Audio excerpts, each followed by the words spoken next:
এখন পর্যন্ত যে লাশগুলো পাওয়া গিয়েছে এর ভিতরে কিন্তু তারা কিন্তু অবস্থায় আছেন এবং একজন বয়স্ক পুরুষ এবং একজন পুরুষ মানুষ যিনি 60-এর ঊর্ধ্বে একজন বয়স্ক এবং হচ্ছে 40-এর কাছাকাছি একজন বয়স্ক মানুষ কিন্তু মারা গিয়েছেন ভিতরে এবং দুমড়ে মুচড়ে গিয়েছেন তাদের শরীর এবং তাদের শরীর কিন্তু আপনারা দেখতে পাচ্ছেন যেই দুর্ঘটনাটি ঘটেছে এই দুর্ঘটনায় কিন্তু একই পরিবারের 4 জন এখন পর্যন্ত ড্রাইভার সহ একজন মহিলা এবং এই যে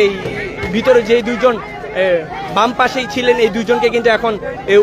উদ্ধার কার্যক্রম চলছে এবং তাদেরকে কিন্তু বর্তমানে অবস্থা দেখা যাচ্ছে তারা নিহত অবস্থায় আছেন। এখন পর্যন্ত উদ্ধার কার্যক্রম শেষে তাদেরকে বলা যাবে যে কি অবস্থায় তারা আছেন এবং হচ্ছে তাদেরকে চিকিৎসাবাদের কোনো ব্যবস্থা আছে কিনা। এখন